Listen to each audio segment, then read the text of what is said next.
What's up guys, welcome back to my channel. Today I'm going to watch this clip on YouTube that I will link in the description box of this video as well as in the comment section in case you guys want to check it out yourselves. But I will be watching it and reacting to it in real time. This is a video put together of basically like footage of gay representation, like the representation of gay people in different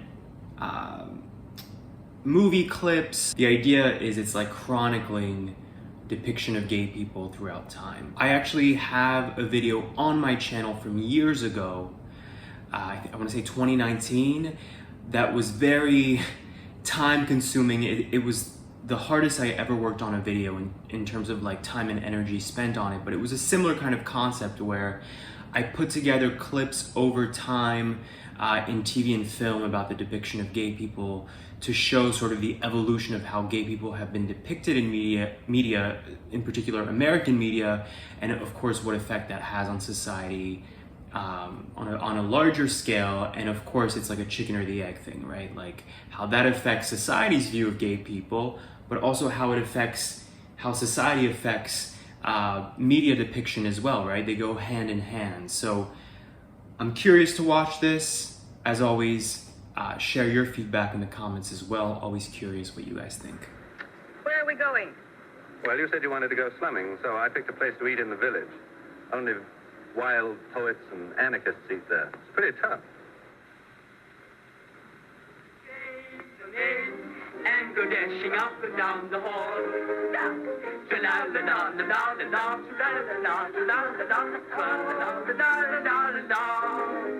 If a sailor in pajamas I should see, I know he'd scare the life out of me. And on a great big battleship you'd like to be, working a chambermaid as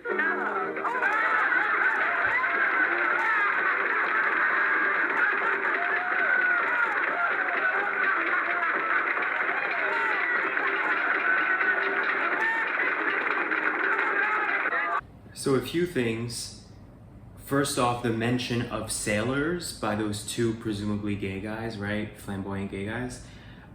It's so interesting that the profession of being a sailor is always tied to this stereotype of being gay or being promiscuous.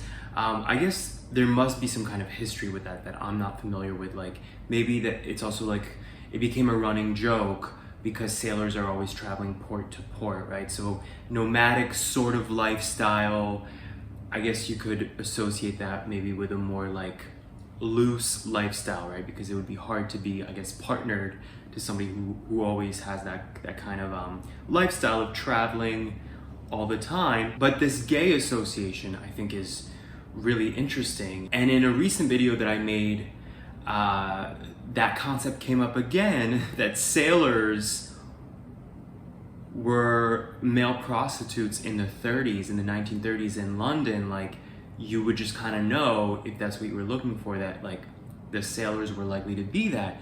Very interesting. So this clip was like overall kind of harmless, right? I'm actually shocked that about 100 years ago there was a depiction like this in a movie of flamboyant guys who are presumably gay. So it's innocent enough because it's playful, but what bothers me about it is that it's making gay people the comic relief and the joke of the room.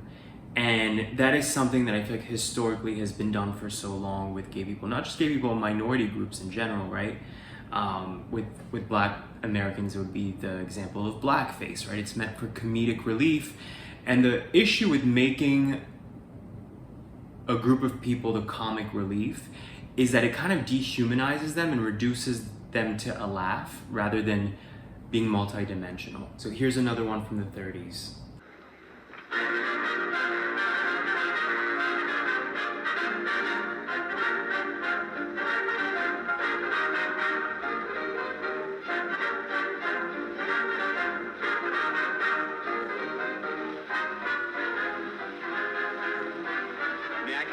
Why, certainly.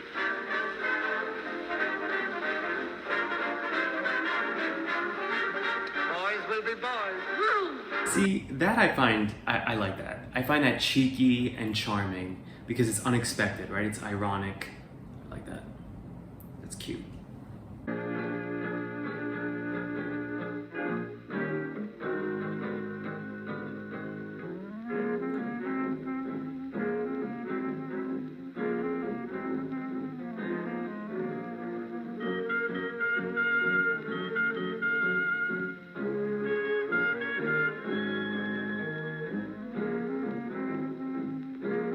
That is so interesting that war times would affect not just the morale of a society, but these like nuances of sexuality, of identity. I'm assuming that part of what that's connected to is masculinity, right? I mean, the imagery of a soldier going off to war, that's a very, in any culture, but I think in particular in American, it's considered like a symbolic thing of image of masculinity and you're serving your country. And so anything that doesn't conform to a traditional sense of masculinity, I think is naturally going to be considered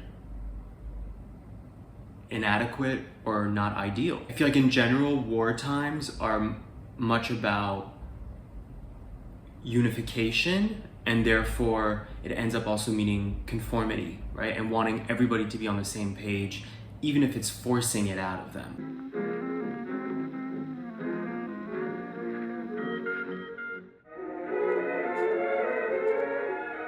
Jimmy hadn't enjoyed himself so much in a long time.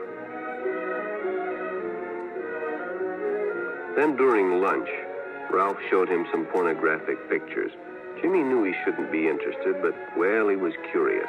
What Jimmy didn't know was that Ralph was sick, a sickness that was not visible like smallpox, but no less dangerous and contagious, a sickness of the mind. You see, Ralph was a homosexual, a person who demands an intimate relationship with members of their own sex. But by now, Jimmy felt a fondness for Ralph, and they continued to go places together. Ralph was generous and took Jimmy many interesting places and did many nice things for him. He bought presents and even gave him money, but payments were expected in return. You see, Jimmy hadn't recognized Ralph's approach soon enough. When Ralph first asked Jimmy to go fishing alone, he should have discussed it with his parents or teacher. Finally, Jimmy told his parents, and they reported it to the juvenile authorities. Ralph was arrested, and Jimmy was released on probation in the custody of his parents. But all homosexuals are not passive. Some resort to violence, as in the case of Mike Merrick. That was a very disturbing clip. And there's so much to unpack there, right? The first sort of surface obvious thing to analyze there is this equalization of homosexuality and pedophilia. And they're conflating the two. And that's something that historically has been done for so long. And it's so dangerous and it's so disturbing to do that. And it's interesting because the nuance of that, right, as demonstrated in this clip, is there's a shaming and a fearful element around the older figure. And notice there's like kind of some mystery around him. Like he has sunglasses on, which is the same idea as in horror movies when the villain has a mask on, right? It creates this suspense and this it increases the anxiety of the viewer that you don't really know what you're dealing with. So it's the same thing that they exemplified here by giving him sunglasses, and that last shot right there where it's implied that this guy's a violent pedophile, the guy sitting on the bench. Notice it's his back facing us. So again, this mystery and who is this person? And it could be anybody, it could be your neighbor, you know, that anonymity makes it even more scary. So anyway, what's interesting is there's a fear element and a shame element around this is an older gentleman taking advantage of a younger guy. But notice there was also a shaming and a fearfulness regarding being the younger guy in that dynamic. So they're not just saying the older guy is the predator, they're saying the younger guy did something he shouldn't have done. He should have told his parents or a teacher, which is hilarious that they would say that. They showed him walking out of police department or whatever with his parents like he committed some crime as a kid, that he was hanging out with some older man who took advantage of him. So what they're trying to do is basically scare young boys, saying like, if you do this, not only is it like corrupt, but it's criminal. So they're trying to scare people out of being gay or gay behavior, which is so foolish because it's not, there's no criminal activity about a consensual relationship or consensual sex. So it's just such a crazy way to frame this. And it makes you wonder, this was in the 60s, right? So at the time of this video, 60-ish years ago, and it makes you wonder what was in people's minds that they wanted to push out this rhetoric, what I would call the straight agenda, an oppressive straight agenda. Also very interesting is this rhetoric around a much older guy and a younger guy, right? Again, to indicate this like pedophilia element, when we all know you could be the exact same age and be gay together. But if they portrayed that, it wouldn't seem as harmful as an older man taking advantage of a younger guy.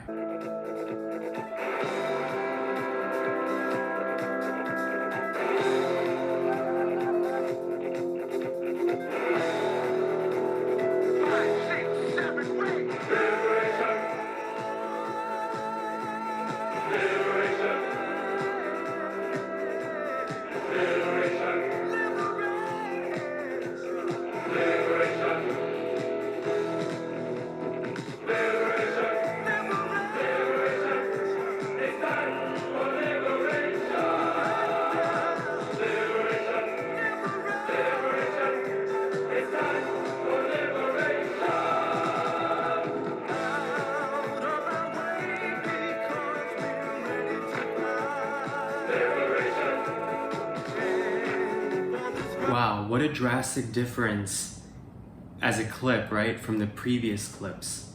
Also, I don't know if you guys noticed this, but it's interesting that that final clip was in color and the rest were black and white. I don't know if that was intentional from the person who put these clips together, or if it is a coincidence based on the history of film going from black and white to color. I do know, from the little I know about cinema history, I do know that black and white was considered classier. So even though at a certain point there was the technology, pre-Wizard of Oz, there was actually the technology to use film in color, but there was kind of like an agenda around doing that because it was just considered less sophisticated for film or TV to be in color. So I say that to say Wizard of Oz had to be before the 60s. So those clips that were black and white could have been in color, but we don't know if the person who curated these clips together had an intention, or whether the film creators, right, of these individual pieces just happened to make them black and white, right? Anyway, I do think that's interesting because the final clip is the most modern, right? And it's supposed and you hear the village people in the background saying liberation, right? So I just think that color thing is ironic, I guess we can say. I think a lot of people don't realize that the civil rights movement around Black Americans' rights, in dealing with segregation and Martin Luther King Jr., all that stuff, it started at the same time as the gay rights movement. It's just that one took off way faster, and then things like HIV and AIDS coming into the fold definitely hindered and kind of froze the gay rights movement even more than it was already sort of being hindered just by society and the time and religion, right? So watching this Pride Parade, all I can think is this had been going on for a while and people were pissed. So it makes sense that at a certain point they just start protesting and banding together and marching.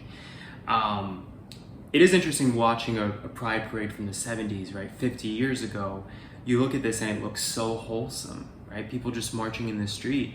When I think of a pride parade today, I just think of like a trashy event where people, it's not about freedom or rights. It's about like, you know, being on a party drug in a Speedo on a float. And it's not something that I think is making straight people take gay people and gay rights more seriously. But watching this peaceful like protest or march from the 70s, I'm like, oh, I wish that's what gay pride was about now. You know, just forcing the masses, right? Forcing the average person to see this, whether on TV or in real life, an ocean of people marching for something.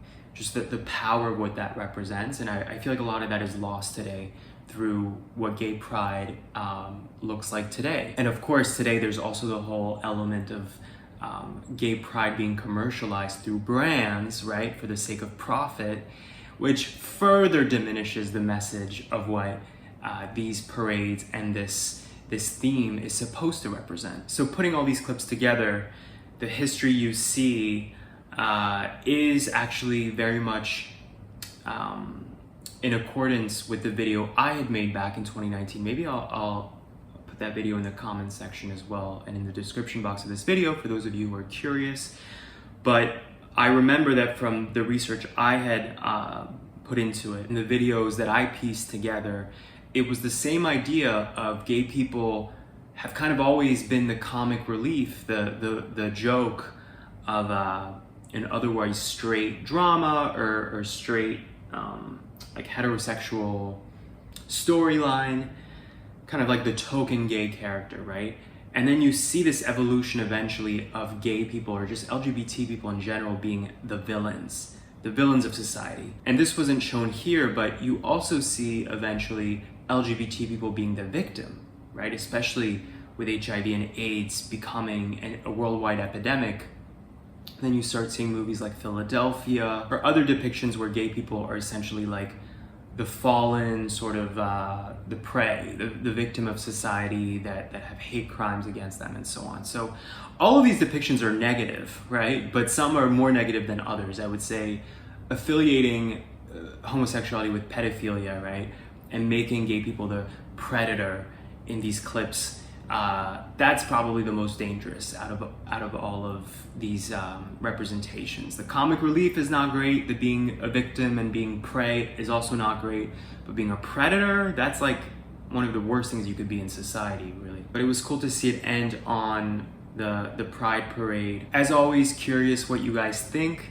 Let me know what you thought watching these clips. Did it anger you? Did it bother you?